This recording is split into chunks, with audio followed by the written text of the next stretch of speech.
Mi hermano siempre me decía que no tenía derecho a opinar porque era adoptado. Pero cuando descubrí que el adoptado era él y mis padres le dieron todo por lástima. Mientras a mí me dejaron fuera por ser el verdadero hijo. Ese día les pedí la verdad frente a él. Cuando pienso en todo lo que pasó, me doy cuenta de que lo que más me jodió no fue que mi hermano me repitiera como loro que yo era adoptado cada vez que opinaba algo. Ni siquiera la burla que siempre se escondía detrás de sus palabras disfrazadas de broma, sino la forma en que mis propios padres se quedaban callados como si él tuviera razón, como si mi voz tuviera menos peso por no ser, supuestamente, de sangre. Esas pequeñas humillaciones disfrazadas de rutina, esos silencios cómplices, fueron desgastando algo dentro de mí sin que me diera cuenta del todo.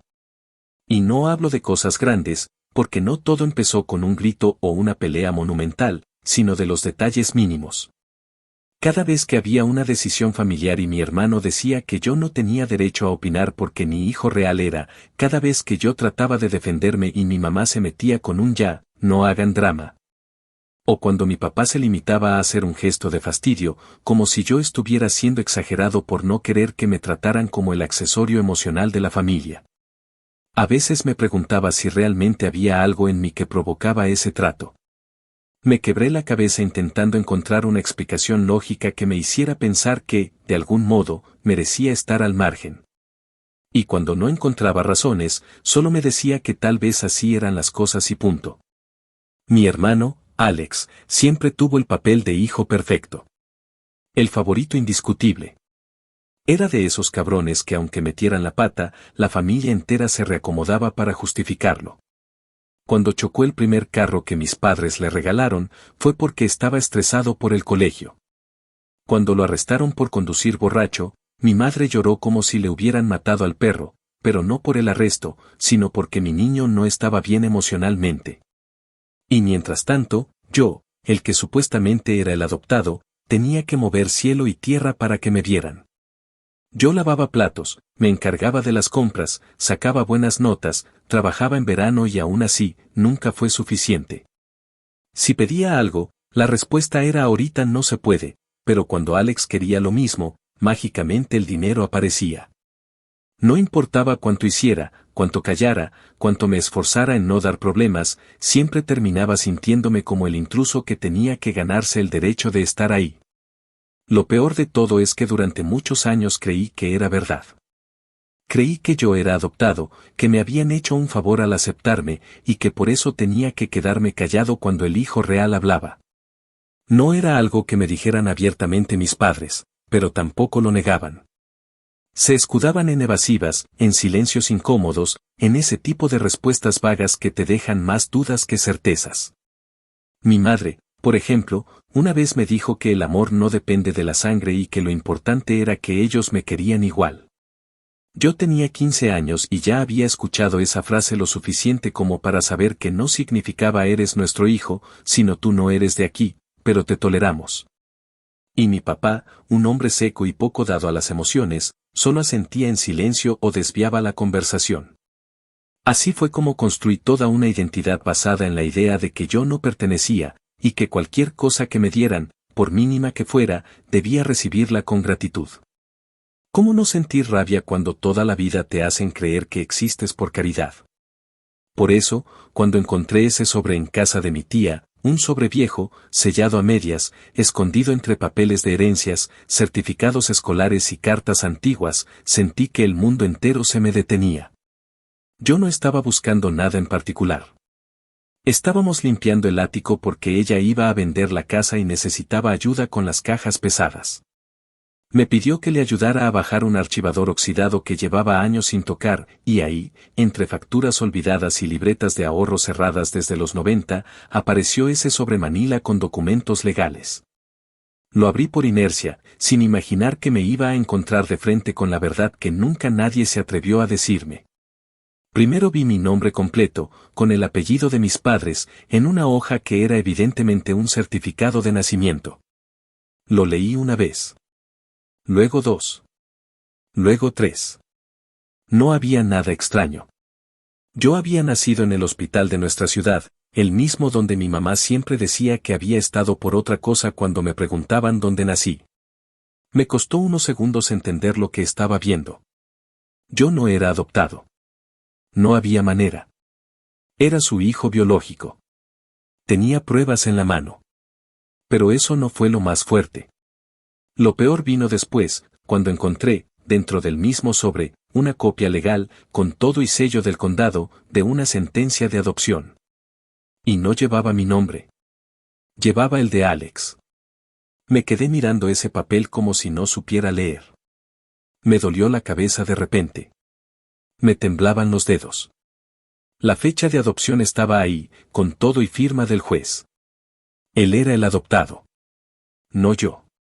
El cabrón que se había pasado años diciéndome que yo no tenía derecho a opinar porque era un agregado, el mismo que me repetía que mis papás solo me aceptaban por compasión, era el mismo que había llegado después. Cuando mis padres ya no podían tener hijos. Yo, el supuesto intruso, había sido su hijo desde el primer segundo. Y él, el que usó esa mentira como bandera para humillarme, fue el verdadero ajeno. Era como si todo lo que había creído durante años se desmoronara en un segundo, pero no como cuando algo se cae y hace ruido. Sino como cuando te das cuenta de que llevas años viviendo en una casa construida sobre lodo y nadie se molestó en decírtelo. Mi tía me miró sin decir nada, pero su silencio lo gritaba todo. Le pregunté si ella lo sabía. Me miró con cara de que no sabía si debía contestar, pero al final dijo lo que nadie más se atrevió: tus papás pensaban que nunca iban a poder tener hijos. Adoptaron a Alex con todo el amor del mundo, pero luego tú llegaste. Y después, simplemente no quisieron que se sintiera menos. Tenían miedo de que la verdad lo rompiera.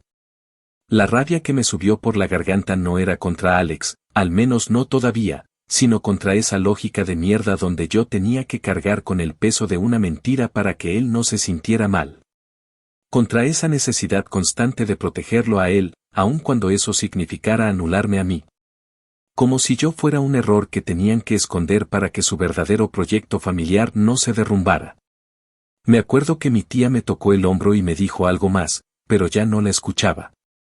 Tenía un solo pensamiento en la cabeza: esta mierda se tiene que acabar. No mañana. No en un futuro hipotético. Ahora.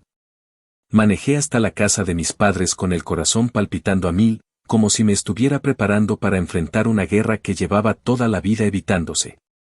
No me importaba si estaban comiendo, si tenían visita o si era un mal momento. Ese día se iban a tragar la verdad que me negaron toda la vida. Ese día, frente a él, frente al niño mimado que usó mi dolor como chiste, les iba a pedir que hablaran. Que dijeran, con todas sus putas letras, quién era quién en esa casa. Y cuando entré, los tres estaban ahí, como si el destino me hubiera preparado la escena: mis padres en el sofá y Alex, tirado con las piernas abiertas como si el mundo le perteneciera. Me temblaban las manos, pero no retrocedí. Saqué los papeles, los puse sobre la mesa y respiré hondo. Dije algo como: aquí están los documentos. Y hoy, frente a todos, quiero que me digan la verdad. Porque ya me cansé de ser el pendejo que todos callan con cuentos. Y si te soy honesto, en ese momento no pensé en nada más. Ni en las consecuencias. Ni en si dolería. Solo sentía que, por fin, el peso de tantos años por fuera se iba a romper con el sonido seco de una verdad que ya nadie podía seguir escondiendo. Y lo que pasó después, eso cambió todo. Actualización 1. Pasaron varios días después de esa escena. Días densos, largos, como si cada hora llevara piedras colgando. Volví a mi apartamento con los papeles arrugados, el corazón comprimido y la cabeza dando vueltas como si me hubieran sacudido el mundo de un solo golpe. Porque aunque ya tenía las pruebas, aunque ya había dejado los documentos sobre la mesa y escuchado a mi madre decir con voz quebrada que sí, que Alex era adoptado y que yo había sido una especie de milagro inesperado. Lo cierto es que la conversación no cerró nada. Si algo, abrió más heridas de las que había antes. Mi papá se quedó callado casi todo el tiempo. Solo una vez levantó la voz para decir que todo lo que hicieron fue por el bien de la familia, pero esa frase me sonó como un insulto. Porque en nombre del bien de la familia me quitaron mi lugar, mi identidad, y me dejaron crecer creyendo que yo era el que sobraba. ¿Y para qué? Para proteger a Alex. Para sostenerle el ego con alambres oxidados mientras a mí me escondían como si fuera una sombra en su fotografía perfecta. Dormí mal las primeras noches. No porque dudara de lo que había hecho, sino porque empecé a ver toda mi infancia desde otro ángulo, como si hubiera estado viendo una película y de pronto me mostraran el detrás de cámaras. Recordé mi cumpleaños número 10, cuando Alex hizo una escena porque yo le gané en un juego y terminó tirando mi pastel al piso. En ese entonces mi madre lo abrazó y me dijo que no hiciera enojar a mi hermano porque era muy sensible. Recordé también cuando pedí ir a un campamento de verano y me dijeron que no había dinero, pero 2 semanas después le compraron a Alex una guitarra carísima que usó 3 veces antes de dejarla acumulando polvo. O cuando me rompí un brazo y pasé la tarde solo en el hospital porque mis padres estaban resolviendo un problema urgente con Alex, que para variar se había metido en un lío con unos tipos en la escuela. Todo eso, que antes me parecía injusticia común y corriente, de esas que todos cargamos, de pronto tenía otra dimensión. No era solo favoritismo. Era culpa. Una culpa profunda y podrida que mis padres habían intentado compensar dándole todo a él y quitándomelo todo a mí. Como si su adopción los obligara a sobreactuar, como si el amor por él tuviera que ser tan grande que no dejara espacio para nadie más. Ni siquiera para su propio hijo. Empecé a buscar todo lo que pudiera ayudarme a entender hasta qué punto había sido borrado del mapa. Fui al condado y pedí mi certificado de nacimiento oficial. No una copia simple, sino el documento largo, con todo y los datos del hospital, los doctores, las firmas. Lo leí en el carro, con el motor apagado, como si se tratara de una sentencia. Y sí, ahí estaba mi nombre completo, con los nombres de mis padres biológicos, los mismos que me hicieron creer que era adoptado para evitar que Alex se sintiera menos. A los días siguientes, también pedí información sobre un plan universitario que mis abuelos habían abierto a nombre de sus nietos cuando éramos niños. Recordaba que mi abuela, cuando aún estaba viva, me decía con orgullo que ese fondo sería para pagar mi carrera. Pero nunca vi ese dinero. Terminé estudiando en una universidad comunitaria, trabajando medio tiempo para pagar matrícula, libros y transporte. Mientras tanto, Alex se fue a una privada cara, vivió en campus, cambió de carrera 2 veces, y cuando reprobó un semestre, le dieron otra oportunidad porque estaba pasando por un mal momento. Cuando fui al banco, me confirmaron lo que ya sospechaba, el fondo se vació cuando Alex cumplió 18. Y la firma que autorizó los retiros era de mi madre. La misma mujer que siempre me decía que las cosas eran equitativas y que cada uno recibía lo que necesitaba. No sé cómo describir la mezcla de rabia, decepción y tristeza que sentí en ese momento. Porque una cosa es sospechar que te están dejando de lado, y otra es tenerlo documentado, sellado, estampado en papel. Me acuerdo que ese día manejé sin rumbo por casi 1 hora. No tenía idea a dónde iba, solo necesitaba moverme, sentir que aún tenía control sobre algo. Paré en un café cualquiera y me senté con mi laptop a revisar todos mis correos antiguos, mis registros bancarios, mis archivos personales. Quería tener todo. Las fechas, las transacciones, los documentos. No porque planeaba hacer un escándalo, sino porque por primera vez en mi vida quería ver el mapa completo.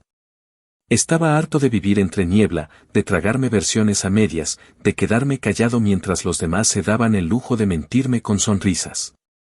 Durante esa semana también me metí a revisar el historial del carro que mis padres le compraron a Alex cuando él tenía 20 y se había quedado sin transporte por culpa del sistema.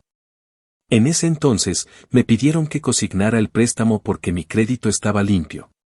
Yo tenía 23 y había sido lo suficientemente idiota como para decir que sí, porque mi madre me abrazó y me dijo: ayúdanos, tu hermano necesita empezar bien su vida. Y como un pendejo, firmé. Me prometieron que él se encargaría de todo. ¿Adivina qué? En cuanto firmamos, se atrasó. Luego dejó de pagar. Y cada vez que lo llamaba, me decía que era temporal, que ya estaba por encontrar trabajo, que no me preocupara. Yo, que apenas estaba terminando mis clases y comiendo arroz con huevo 3 veces por semana, empecé a recibir llamadas del banco. Al principio me tragué la angustia.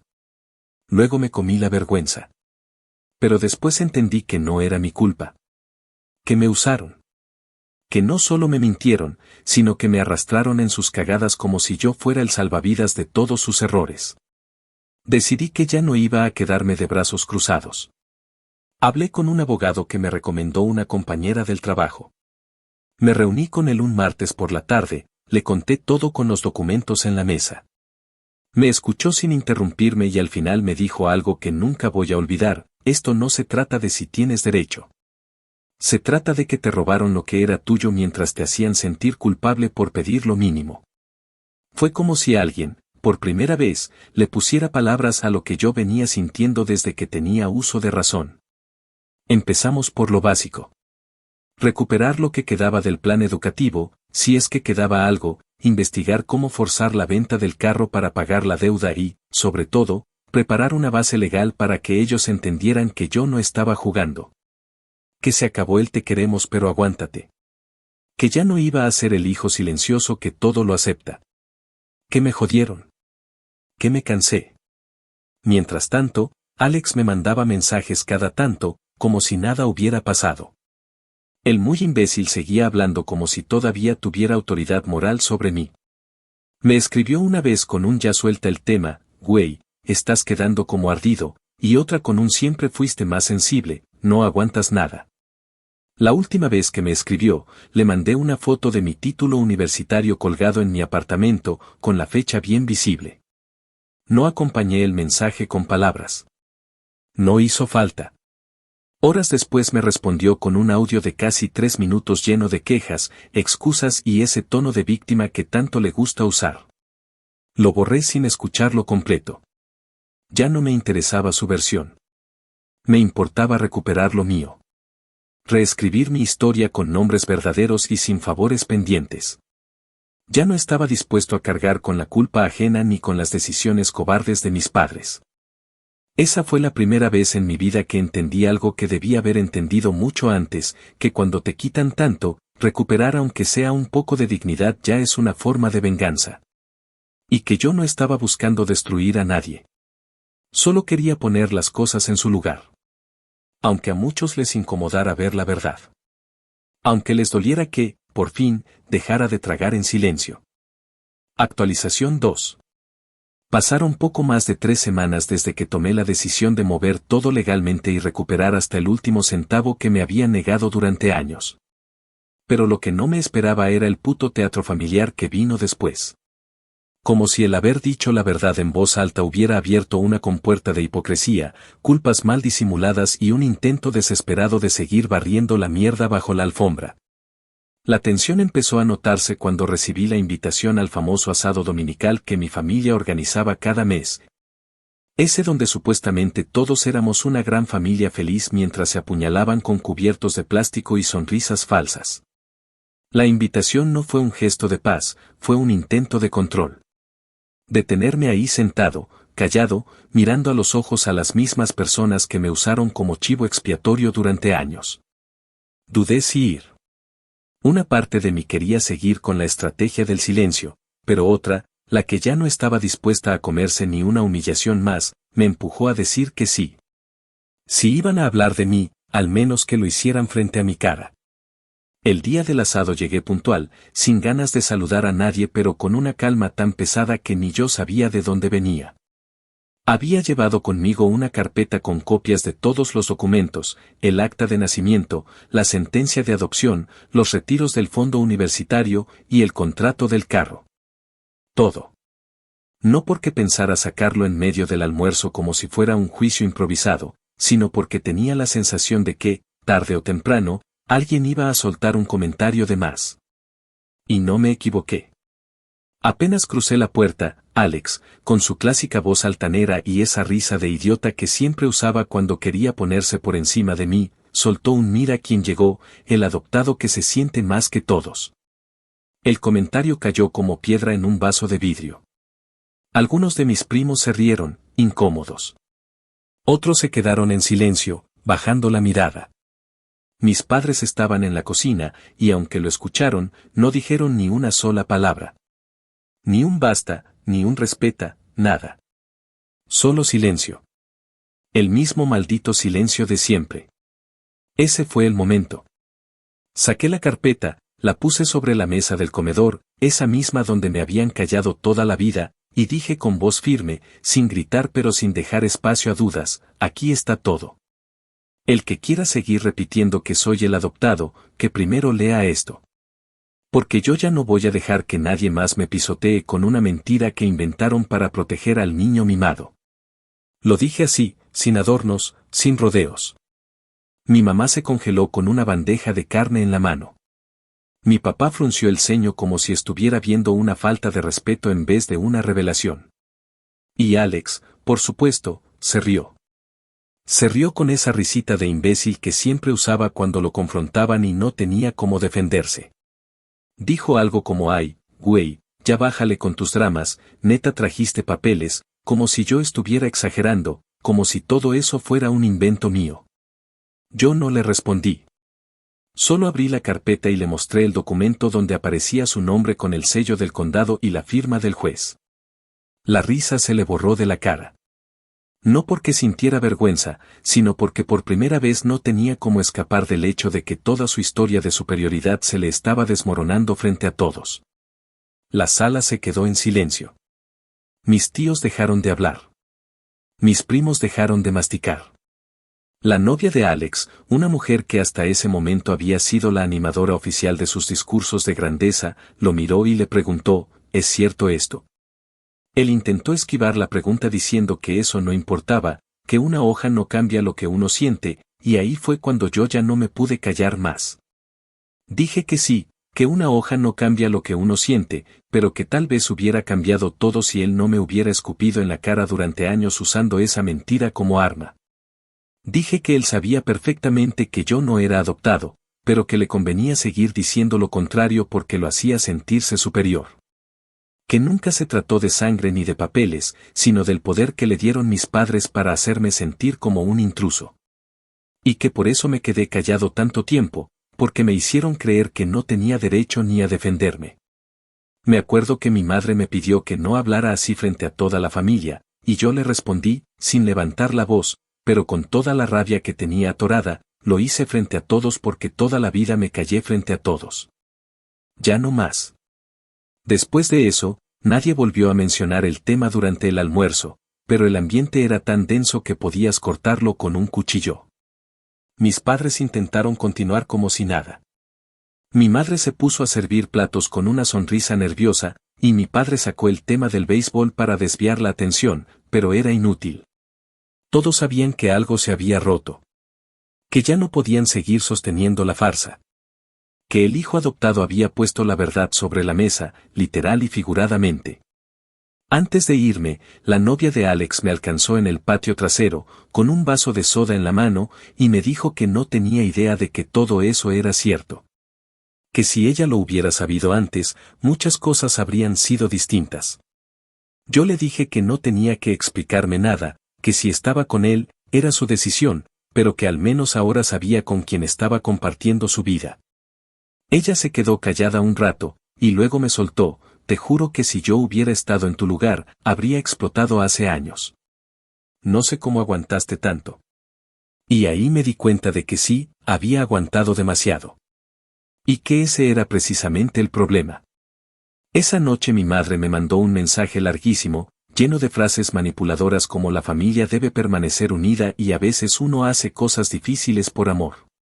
Me dijo que yo estaba siendo cruel, que no pensaba en cómo se sentía Alex, que él no tenía la culpa de nada. La bloqueé durante 2 días. No porque no quisiera leerla, sino porque si le respondía en ese momento, le iba a decir cosas de las que probablemente no me iba a arrepentir, pero que sí iban a dejar heridas más profundas. Y ya no estaba interesado en hacer más daño. Quería justicia, no más ruina emocional. Al tercer día, la desbloqueé y le respondí con una sola frase, toda la vida me pidieron que pensara en cómo se sentía él.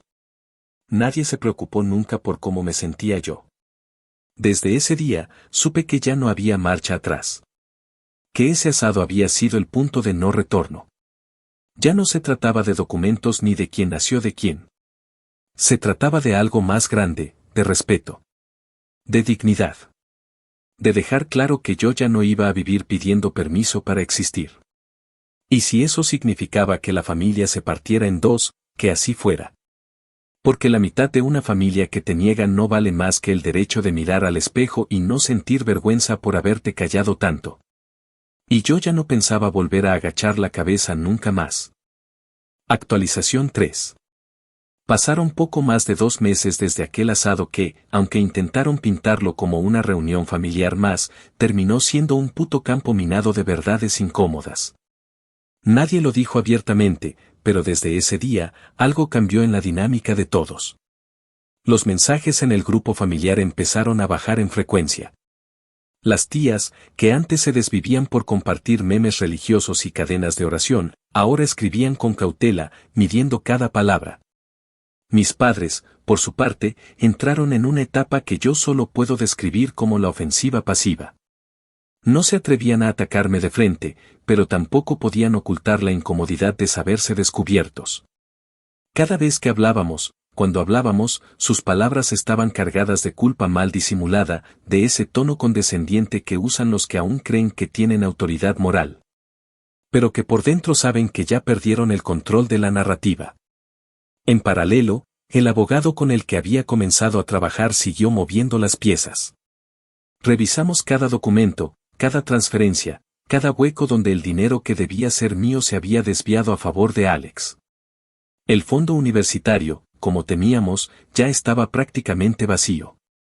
Lo habían agotado por completo en los primeros años de carrera de mi hermano, en pagos de matrícula, materiales e incluso en ayudas de manutención que estaban anotadas en los extractos como gastos de emergencia. Lo irónico era que mientras yo me partía la espalda trabajando en el turno nocturno de una gasolinera para poder estudiar, Alex vivía en un apartamento con aire acondicionado central y servicio de limpieza una vez por semana.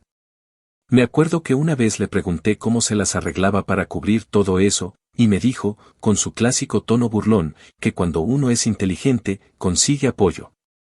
Claro, apoyo con mi maldito nombre. El abogado propuso que hiciéramos un requerimiento formal a mis padres para que devolvieran al menos parte del fondo, amparándonos en que el dinero había sido donado con una finalidad específica y que, al desviarlo, cometieron una falta contra el acuerdo original. No buscábamos llevar todo a un juicio, al menos no en ese momento, pero sí queríamos que entendieran que no me iban a silenciar con lágrimas ni con frases huecas. Así que redactamos una carta con todo el respaldo legal, firmada y sellada, y la enviamos por correo certificado. 3 días después, mi madre me llamó. No para disculparse, ni para hablar como adulta, sino para llorar. Llorar con esa voz entrecortada que siempre usó para conseguir que la gente se sintiera culpable por exigir lo que merecía. Me dijo que cómo se me ocurría hacerles eso, que si quería verlos arruinados, que si eso era todo lo que yo tenía para aportar a la familia. Le respondí que durante años les aporté silencio, comprensión, ayuda económica, paciencia, y que ahora me tocaba a mí. Y que no iba a ceder. Lo más patético de todo fue que, para evitar problemas mayores, terminaron accediendo a hacer pagos mensuales de restitución. No por voluntad, sino por miedo. El mismo miedo que los llevó a esconder la verdad tantos años. Firmaron un acuerdo de devolución progresiva con el abogado, y durante un par de semanas pensé que, por fin, estaban dispuestos a asumir las consecuencias. Pero duró poco. Muy poco. Empezaron con retrasos. Primero fueron 2 días. Luego 5. Después, simplemente no depositaron nada. Cuando los llamé para preguntar, me dijeron que se les había presentado una urgencia. Lo gracioso fue que, al día siguiente, mi primo me mandó una foto de Alex en un bar, celebrando su cumpleaños con una fiesta que parecía salida de una película.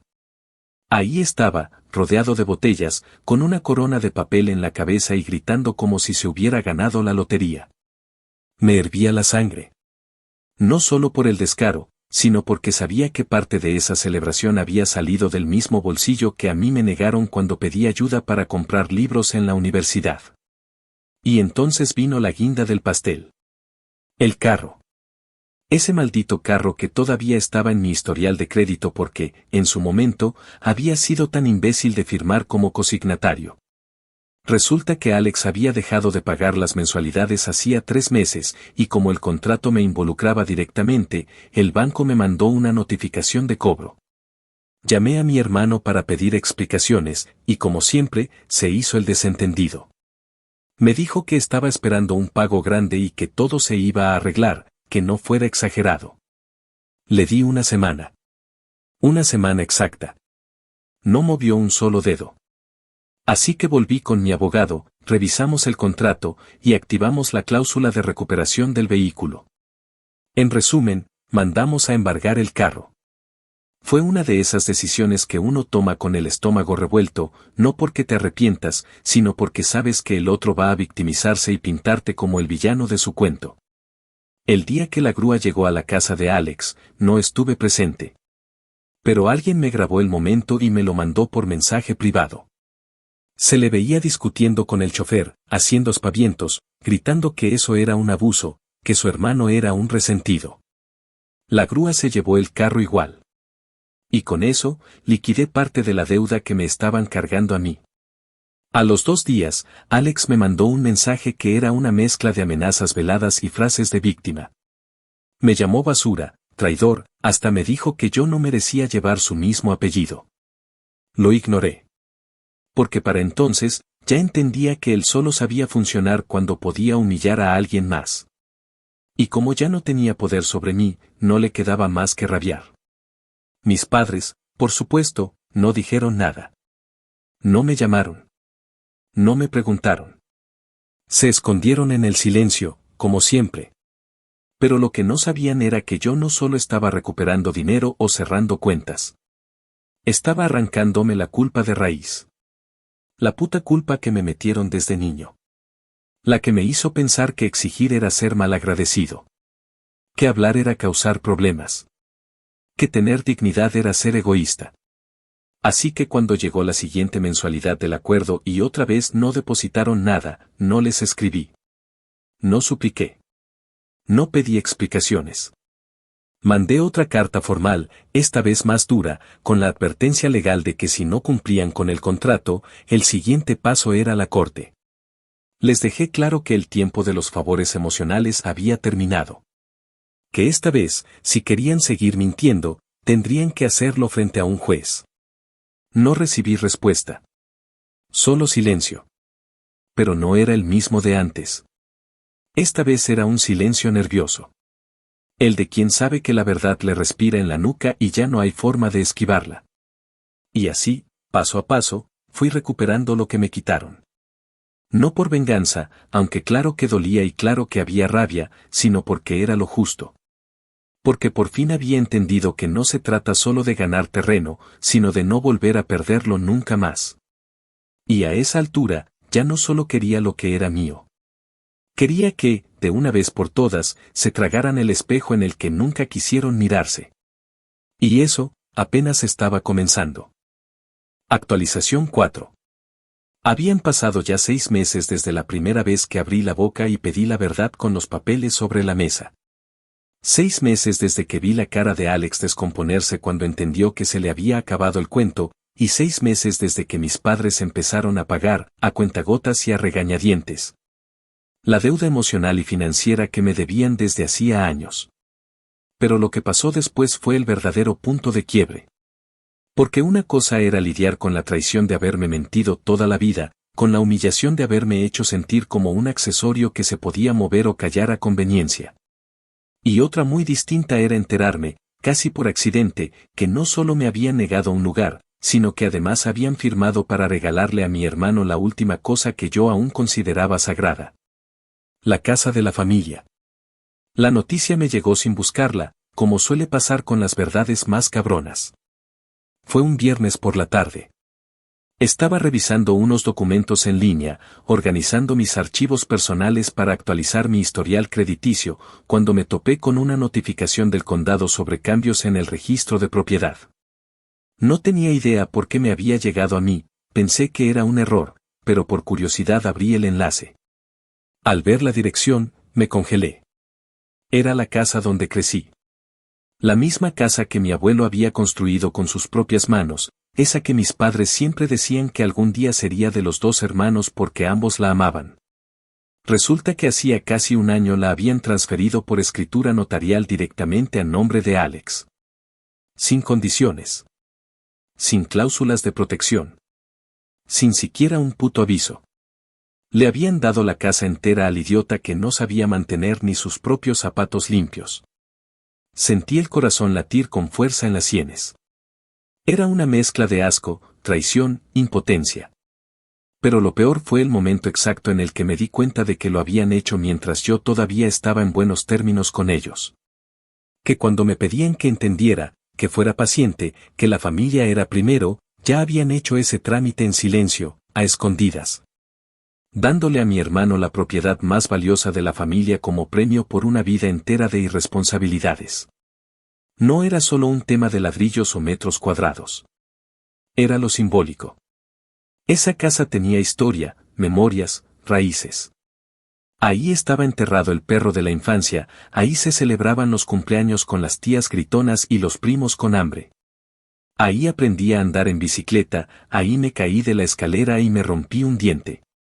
Esa casa era parte de lo poco que todavía creía que compartíamos, y ahora estaba en manos de alguien que la usaba como un trofeo, no como un hogar. Fui al registro del condado a verificar que no hubiera errores. La empleada, muy amable, me confirmó todo. Me mostró el acta notarial, la firma de mis padres, el sello del notario, la fecha exacta. Estuve tentado a reírme.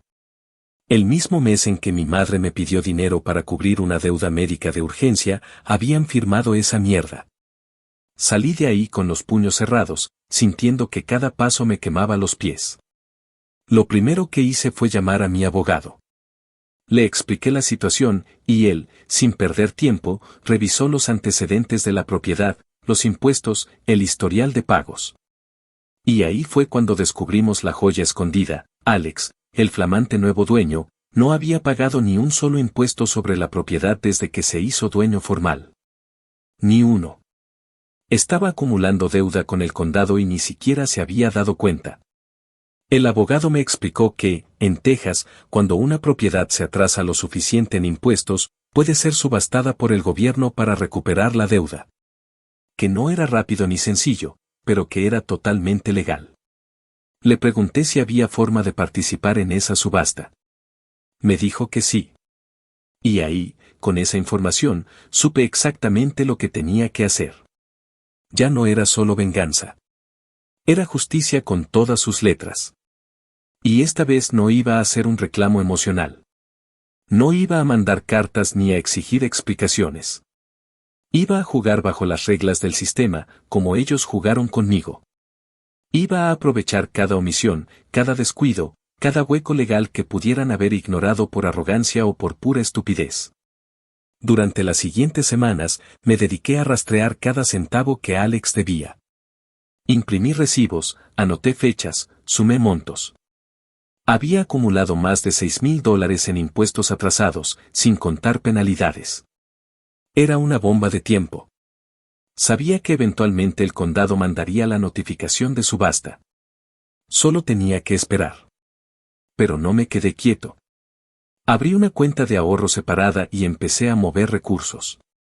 Vendí algunas cosas, refinancié otras, hablé con un viejo amigo que trabaja en bienes raíces y le pedí asesoría sobre procesos de subasta. No le conté toda la historia, solo lo suficiente para que entendiera que estaba jugando a largo plazo. Y mientras todo eso pasaba, mi familia seguía como si nada. Mi madre todavía me escribía para preguntarme si habíamos reconsiderado la demanda, como si esto fuera una guerra fría entre hermanos. Y mi padre, como siempre, no decía nada. Se escondía en el mismo silencio cómodo que usó durante años para no enfrentar los errores de su hijo favorito. Fue hasta principios de verano cuando llegó la carta del condado anunciando oficialmente que la propiedad sería incluida en la próxima ronda de subastas por impuestos atrasados. Era una notificación estándar, sin florituras. Pero para mí, fue el principio del final. Fui personalmente a inscribirme como postor autorizado. Llevé todo lo que tenía, con cada documento ordenado y respaldado. Y cuando finalmente llegó el día, me senté entre desconocidos con el corazón latiendo fuerte pero la cabeza completamente fría. Había dos postores además de mí. Uno se retiró rápido. El otro era un viejo que, según me dijeron después, compraba casas viejas para rentarlas a estudiantes. El tipo pujó, pero no con fuerza. Gané la propiedad por una diferencia de menos de $1000. Firmé los papeles con una mezcla de rabia, satisfacción y una tristeza silenciosa que no sabría cómo describir. Había recuperado la casa. Pero no porque me la devolvieran. La tuve que comprar. Como si nunca hubiera sido parte mía. Lo primero que hice fue enviar una carta formal a la dirección donde todavía vivían mis padres y mi hermano, notificándoles la compra legal, con una oferta de cash for keys, es decir, una compensación económica razonable si desocupaban la propiedad en el plazo de 60 días. Quise hacerlo de la manera más justa posible. Les di opciones, les di tiempo. La respuesta fue inmediata y violenta. Mi madre me llamó llorando, gritando que los estaba dejando en la calle, que cómo podía hacerles eso. Le dije que ellos lo habían hecho primero, en silencio, cuando firmaron esa casa a nombre de alguien que ni siquiera fue capaz de pagar los impuestos básicos. Le recordé que esa casa me pertenecía tanto como a cualquiera, y que si alguien había abandonado el concepto de familia, habían sido ellos cuando me vendieron por la comodidad de seguir mintiendo. Mi padre me llamó después. No para negociar, sino para acusarme de ser cruel. Le dije que cruel fue mentirme toda la vida y después pretender que agradeciera por ello. Alex, por su parte, subió una historia a redes sociales donde lloriqueaba que lo estaban desalojando injustamente, que su hermano traidor le estaba quitando la única casa que había tenido. Lo bloqueé. No respondí. Porque ya no tenía que justificarme con nadie. Porque, por primera vez en mi vida, tenía la certeza absoluta de que no era yo el que estaba en deuda. Al contrario. Por años, sostuve con mi silencio una mentira que ahora se desmoronaba sin que yo tuviera que tocarla. Solo la empujé en el momento exacto. Y lo mejor de todo es que cada uno de ellos sabía que no había forma de revertir lo que había pasado. Firmaron. Mintieron. Callaron. Ahora, les tocaba pagar. Y si eso les dolía, bienvenidos al club. Yo estuve sangrando por dentro durante más de 20 años. Ya era hora de que ellos supieran lo que se siente ver cómo alguien pisa lo que tú más amas como si no valiera nada. Así como lo hicieron conmigo. Así como lo seguirían haciendo si yo no hubiera dicho basta. Esta vez, el silencio fue mío. Pero no para esconder vergüenza. Fue el silencio de quien ya no necesita gritar para hacerse oír. Porque los hechos, por fin, hablaban por mí. Y no había forma de callarlos. Actualización 5. Pasaron los 60 días exactos desde que les envié la carta formal con la oferta de cash for keys y la advertencia clara de que, si no desalojaban voluntariamente, el siguiente paso sería una orden de desalojo emitida por el condado. No lo hice con odio, ni por simple satisfacción personal, sino porque sabía perfectamente cómo eran, cómo funcionaban, y qué tipo de excusas podían inventar para alargar la agonía. Si algo había aprendido durante esos meses era que mi familia era experta en disfrazar negligencia con victimismo. Así que no iba a dejar cabos sueltos. No iba a darles margen para fingir que no sabían. Todo estaba por escrito, notificado con firma, sello y respaldo legal. Les di 2 meses para irse, les ofrecí dinero para la mudanza, les facilité el proceso para que salieran sin arrastrarse. Y aún así, esperaron hasta el último maldito día para mover un dedo. El día que vinieron a entregar las llaves, no hubo abrazos, ni lágrimas sinceras, ni disculpas. Solo una tensión espesa, amarga, como si todos estuviéramos caminando sobre un campo de cristales rotos. Mi madre llegó con la mirada baja y un bolso colgando del brazo, fingiendo dignidad entre temblores de orgullo herido. Mi padre mantenía el gesto seco, pero no era firmeza, era cobardía. Esa misma expresión que vi 1000 veces cuando fingía no oír los comentarios de Alex, cuando se quedaba callado mientras me hacían a un lado. Mi hermano, en cambio, venía con la cara hinchada de rabia, como un niño al que le quitaron su juguete favorito. No dijo nada al principio. Solo dejó caer las llaves en mi mano como si le quemaran, y luego se me quedó mirando como si esperara que yo rompiera el silencio. Pero no lo hice. No porque no tuviera nada que decir, sino porque ya no sentía la necesidad de explicarme. Ellos sabían exactamente por qué estaban en esa situación. No necesitaban otro discurso. Cuando se dieron media vuelta para irse, Alex se detuvo en la acera, me miró con esos ojos que usaba cuando iba a decir una estupidez, y soltó un "te vas a quedar solo, güey, nadie en esta familia te quiere ya". Lo dijo con el tono de quien cree que todavía tiene poder sobre ti, de quien piensa que un insulto puede desestabilizarte, que una frase lanzada con veneno puede hacerte dudar de todo lo que hiciste. Me reí por dentro. No le respondí. Solo lo miré, y con la misma calma con la que se apagan las luces de una casa vacía, le dije que el cariño que se compra con silencio y sumisión no vale una mierda. Y que si estar solo era el precio de dejar de tragarme las humillaciones, entonces no solo lo pagaba gustoso, sino que lo firmaba con sangre. Entré a la casa apenas se fueron. Me tomó unos segundos respirar.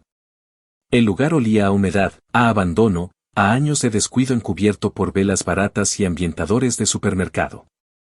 La pintura de las paredes estaba manchada, las cortinas raídas, y había cajas apiladas en el pasillo como si alguien se hubiera mudado a regañadientes. Pero no me importó. Porque esa casa, esa misma que habían usado para premiar la mediocridad de Alex y para recordarme que yo era prescindible, ahora estaba bajo mis términos. No como una herencia que me regalaron, sino como algo que recuperé con las uñas, a base de dolor, de estrategia y de paciencia. Llamé a un contratista de confianza y le pedí que me hiciera un presupuesto detallado para renovar lo necesario. Nada de lujos ni transformaciones drásticas. Solo limpieza, dignidad y un nuevo comienzo. Pintamos todas las paredes, cambiamos las cerraduras, arreglamos las fugas, quitamos los muebles viejos y abrimos las ventanas. Poco a poco, la casa fue soltando el aire rancio de los secretos y se fue llenando de algo más liviano. Algo que no había sentido nunca ahí, paz. En ese proceso de remodelación también decidí que no quería vivir ahí. No porque no la sintiera mía, sino porque era una herida que ya no necesitaba tener abierta todos los días. Así que la puse en renta. Busqué una familia que de verdad necesitara un hogar. Una pareja joven con 2 hijos pequeños, trabajadores, con ganas de empezar desde cero. Se la alquilé a un precio justo, sin letras pequeñas, sin cláusulas abusivas. La primera vez que vi a los niños corriendo por el jardín que alguna vez fue escenario de mis propios juegos, sentí algo que no supe nombrar de inmediato. No era nostalgia. Era redención. Como si por fin ese lugar estuviera sirviendo para lo que debió ser desde el principio, un refugio, no un arma. Durante los meses siguientes, el silencio de mis padres se convirtió en rutina. No recibí llamadas, ni mensajes, ni invitaciones. Supongo que esperaban que me quebrara, que en algún punto volviera arrepentido a pedir disculpas por haber llevado todo demasiado lejos. Pero ese momento nunca llegó. Porque no había marcha atrás. Porque cada paso que di fue con la certeza de que no me debía nada más que honestidad a mí mismo. En Navidad, como acto de cortesía, o tal vez como símbolo de cierre, les envié un cheque modesto. No era una limosna. Era mi forma de recordarles que yo nunca fui el monstruo que ellos inventaron para justificar su culpa. Que aún después de todo, tenía la capacidad de ayudar sin esperar agradecimiento. La respuesta fue una carta manuscrita de mi madre, donde me decía que me perdonaban por todo el daño que había causado. Me reí tanto al leerla que tuve que sentarme. Me perdonaban. Ellos. A mí. Como si exigir respeto y recuperar lo que era mío fuera un pecado del que tuviera que redimirme. Esa fue la última vez que supe de ellos por varios meses. Hasta que un primo lejano me escribió para contarme que estaban viviendo en un departamento pequeño al otro lado de la ciudad. Que mi papá se la pasaba en el porche mirando la calle como si esperara que alguien lo viniera a rescatar. Que mi madre se había enfermado del estómago y decía que todo era por estrés. Y que Alex había pasado por varios trabajos sin quedarse en ninguno, viviendo de prestado, gastando lo poco que ganaba en apariencias que ya no convencían a nadie. No me alegré. Tampoco me entristecí. Solo lo registré, como se registra el clima antes de salir. Parte de la vida. De su vida. Yo, mientras tanto, seguí adelante. Con mi trabajo, mis rutinas, mi gente. Aprendí a disfrutar del silencio sin sentirme culpable. A mirar mi reflejo sin preguntarme si estaba fallando en algo. A caminar sin esa sombra permanente que me hacía pensar que debía disculparme por existir. Y sí, fue un proceso largo, jodido, a veces lleno de rabia, otras de soledad. Pero lo volvería a hacer. Porque esa casa que ahora produce ingresos. Esa familia que por fin tiene un techo sin deber favores. Ese perro que corre por el patio sin que nadie le grite que no haga ruido. Todo eso no es venganza. Es justicia. La clase de justicia que solo se construye cuando dejas de pedir permiso para respirar. La clase de justicia que solo llega cuando entiendes que no todo lo que se rompe debe ser reparado. A veces, lo que se rompe, simplemente se deja atrás. Y se empieza de nuevo. Con las manos llenas de cicatrices, sí. Pero también con la frente en alto. Y sin pedirle perdón a nadie por ello. Actualización final. Había pasado poco más de un año desde que tomé la casa legalmente. Un año desde que mis padres salieron por la puerta que ellos mismos cerraron en mi cara durante tantos años, un año desde que Alex dejó caer las llaves en mi mano como si yo fuera el enemigo. Como si lo que había hecho fuera robarle algo que, en realidad, nunca le perteneció. El mundo siguió girando, claro. La vida no se detuvo por todo el drama familiar que quedó detrás. Pero ese silencio sostenido que vino después, ese con el que uno empieza a respirar profundo por primera vez en mucho tiempo, fue una de las cosas más brutales y necesarias que experimenté. No se sintió como venganza en ese momento, se sintió como limpieza. Como cuando dejas de cargar con una mochila que no era tuya y por fin te das cuenta de lo ligero que es caminar sin disculparte por cada paso. La familia, como era de esperarse, se partió. Algunos primos me escribieron en privado para decirme que entendían lo que hice, que siempre habían notado las diferencias de trato.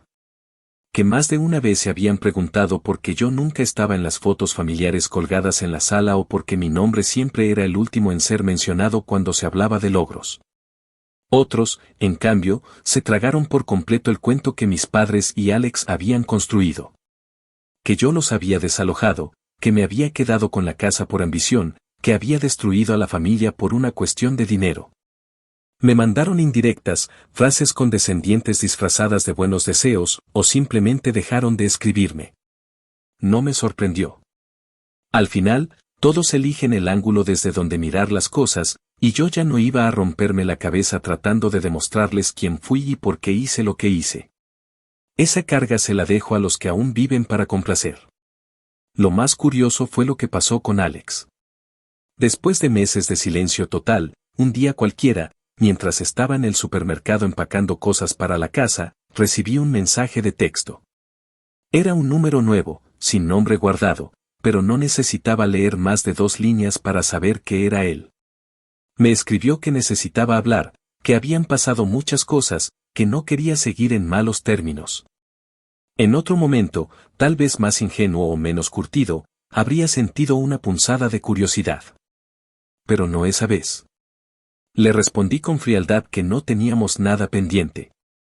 Que si quería pedir perdón, podía hacerlo sin esperanzas de reconciliación. Que si necesitaba algo, buscara a la gente que siempre lo aplaudió sin cuestionarlo. Me dejó en visto. No insistió. Y esa fue, en realidad, su forma de confirmarme que no venía por remordimiento, sino porque ya no le quedaban más puentes por cruzar. Meses después, en un evento familiar al que fui por compromiso, una graduación lejana de un primo que sí me buscaba sin hipocresía, lo vi. Alex estaba ahí, más flaco, con ojeras marcadas y la sonrisa de siempre, esa sonrisa que solía usar para encantar, pero que ahora se le veía desinflada, vacía. Se acercó con una cerveza en la mano y me saludó como si nada hubiera pasado. Me preguntó cómo estaba, me dijo que hacía mucho que no hablábamos, que tal vez ya era hora de pasar página. Lo miré a los ojos, sin rabia, sin odio, pero también sin necesidad de suavizar nada. Le dije que yo ya había pasado la página desde el momento en que recuperé lo que él y mis padres me arrebataron durante años. Le recordé, sin levantar la voz, que usó su condición de adoptado como una espada para enterrármela en cada conversación, en cada decisión familiar, en cada espacio donde yo apenas trataba de respirar. Él no lo negó. Me dijo que lo había hecho porque no sabía cómo sentirse parte de algo, que pensaba que burlarse de mí era la única forma de no sentirse menos. Esa fue la primera vez que escuché algo parecido a una confesión. Pero no lo abracé, no lo consolé, no le dije que lo entendía. Solo le respondí que eso no era una excusa para convertir su trauma en mi condena. Y que era tarde para hacer como si no hubiera pasado nada. Se quedó callado un momento, luego asintió con una mueca amarga y se alejó. Y ahí entendí que, aunque hubiera querido volver a ocupar ese rol de hermano con derecho automático, ya no tenía de dónde agarrarse. Mi madre, por su parte, intentó un acercamiento semanas después. Me mandó una carta escrita a mano, porque para ella las cartas siempre tuvieron un valor simbólico ridículo, como si el papel fuera más creíble que sus acciones, donde decía que me entendía ahora. Que se sentía culpable por haber tomado decisiones basadas en el miedo, que nunca quiso que yo sintiera que valía menos. Habló del amor que no supieron expresar, del esfuerzo que hicieron para criar a 2 hijos en medio de tantas inseguridades. Y terminó diciendo que me perdonaban. Me perdonaban. Esa palabra fue la que me clavó el diente. Como si, después de todo, yo hubiera sido el que los rompió, el que eligió el camino egoísta. No respondí. No rompí la carta. No la insulté. Solo la guardé en un cajón con otros documentos que me recuerdan quién soy y todo lo que tuve que hacer para no seguir siendo el hijo descartable. La casa que una vez me negaron, esa que pasaron en silencio a nombre de Alex como si yo fuera una variable secundaria en la ecuación familiar, hoy sigue en pie. Las familias que viven ahí son distintas cada año. Pero cada niño que corre en el jardín, cada bicicleta apoyada en la baranda, cada trapo tendido en la cuerda es una señal de que el lugar volvió a tener vida. No la vida que mis padres intentaron imponerle, no la que se sostenía sobre favoritismos enfermizos y mentiras disfrazadas de protección, sino una vida real, normal, honesta. A veces paso frente a la casa en mi carro, sin bajarme, solo mirando cómo las luces del porche siguen encendiéndose cada noche. No porque yo quiera habitarla, sino porque me recuerda que la justicia existe cuando uno tiene el coraje de ir a buscarla, aunque eso signifique destruir la imagen de familia que otros se empeñaron en maquillar a la fuerza. Hoy, cuando me preguntan si tengo relación con mis padres, digo que no. Que ya no, y cuando alguien, con buena intención o pura ignorancia, me dice que la sangre llama, les contesto que a mí lo único que me llama es la paz. Que hay personas que viven toda la vida amarradas a un apellido que solo les sirve para justificar abusos. Que a veces, cortar la raíz podrida es la única forma de salvarte. Y que yo me salvé. A mi manera. Con cada palabra que escribí, con cada documento que firmé, con cada decisión que tomé sin pedir permiso. ¿Me arrepiento? Ni un carajo. Porque si algo me enseñó todo esto es que no importa cuánto tiempo tardes en reclamar tu lugar. Lo que importa es que cuando lo hagas, no pidas perdón por existir. Y que si te van a señalar, que sea por haber sido lo suficientemente valiente como para no aceptar una vida de segundón disfrazada de unidad familiar. Yo ya no soy el hijo que calla. Ya no soy el hermano que aguanta. Ahora soy el hombre que miró a los ojos de quienes lo minimizaron y les quitó, una por una, las armas que usaban para hacerlo sentir menos. Y eso no me lo quita nadie.